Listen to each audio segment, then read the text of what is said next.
Selamat datang di HPDA Official. Kita akan coba bercerita tentang pengalaman Bapak Karta yang pernah masuk ke alam bunian selama berhari-hari.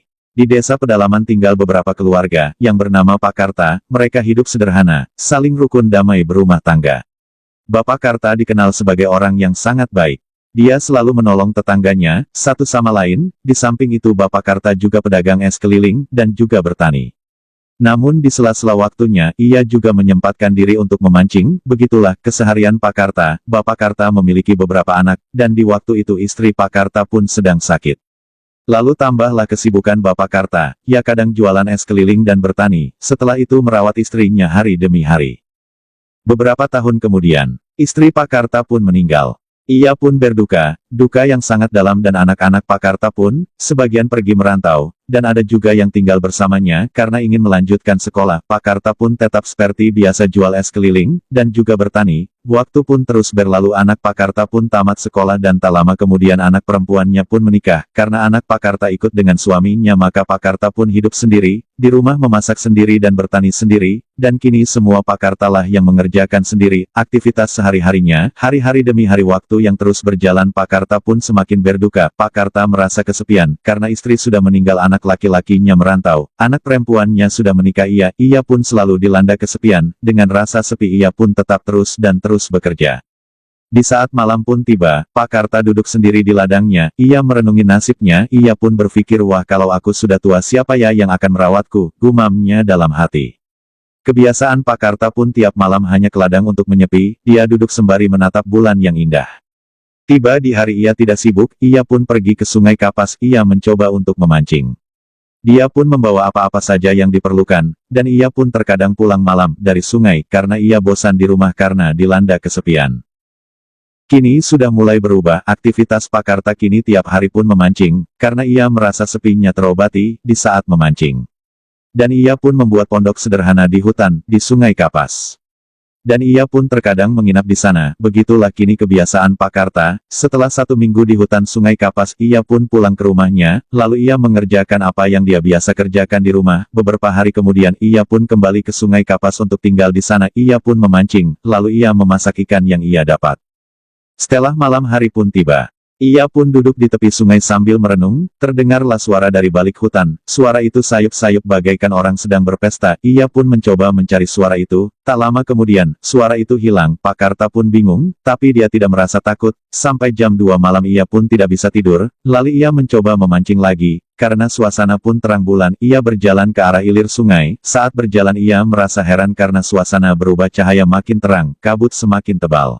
Lalu ia pun terus berjalan, tiba-tiba ia melihat bayangan perempuan pakai kebaya putih melintas.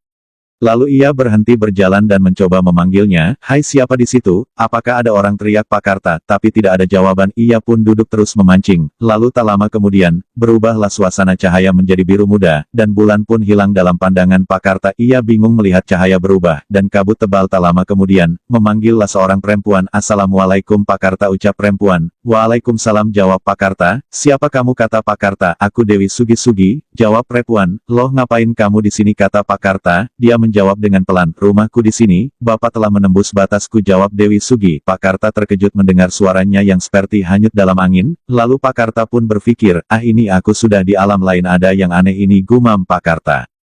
Perempuan itu mendekati Pak Karta, memberikan nasihat, "Pak, Bapak jangan terlalu dalam melamun.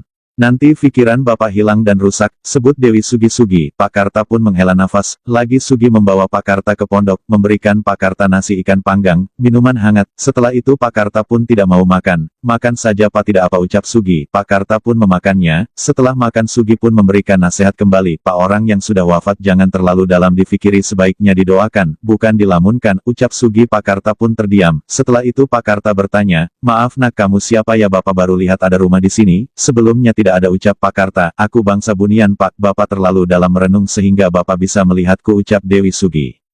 Setelah itu Sugi menyuruh Bapak istirahat di gubuk kecil. Lalu Sugi pun sambil memberi Bapak nasihat, "Pak, sebaiknya Bapak jangan biasakan termenung sendiri, dan Bapak jangan terlalu dalam berpikir tentang masa lalu. Itu tidak baik buat Bapak, ucap Sugi. Sugi pun memberikan sesuatu pada Bapak, sembari berkata, aku ini bangsa bunian Pak, kewajibanku menolong manusia. Kalau Bapak ingin pulang ya esok Bapak pulang, tapi kalau tidak ingin pulang, Bapak boleh tinggal di kampung kami, ucap Sugi. Sugi pun mengajarkan doa-doa ke Bapak dan memberikan potongan ayat-ayat Al-Quran. Tak berapa lama kemudian, si Bapak mengantuk dan tertidur, lalu keesokan harinya si Bapak bangun. Sugi pun memberikan makanan dan minuman, sembari menanyakan, Bapak ingin pulang apa tinggal di sini, ucap Sugi. Bapak menjawab, saya mau pulang karena aku tidak ingin meninggalkan keluargaku, dan rumahku, dan juga ternakku, ucap Bapak. Lalu setelah minum Sugi pun ajak Bapak berjalan, ayo Pak aku tunjukkan jalan pulang, ucap Sugi. Mereka pun berjalan, di jalan itu Bapak termenung mendengar ucapan Sugi, Pak setelah pulang Bapak jangan ceritakan pertemuan kita ya, ucap Sugi, dan baca-bacalah ayat Al-Quran yang aku kasih ke Bapak. Aku menemui Bapak karena Bapak berhati jujur dan baik, dan tidak semua orang bisa masuk ke kampung kami, ucap Sugi. Si Bapak pun terdiam, lalu Sugi meninggalkan Bapak seraya berkata, aku hanya bisa sampai di sini mengantar Bapak. Assalamualaikum Pak Karta, ucap Sugi. Bapak pun menjawab salam itu. Lalu Sugi pun hilang. Setelah itu Bapak Karta melihat ke sebelah kiri, dia sudah berada di belakang pondoknya. Ia pun terkejut, sampai terduduk, karena seumur hidupnya baru kali ini mengalami kejadian seperti itu.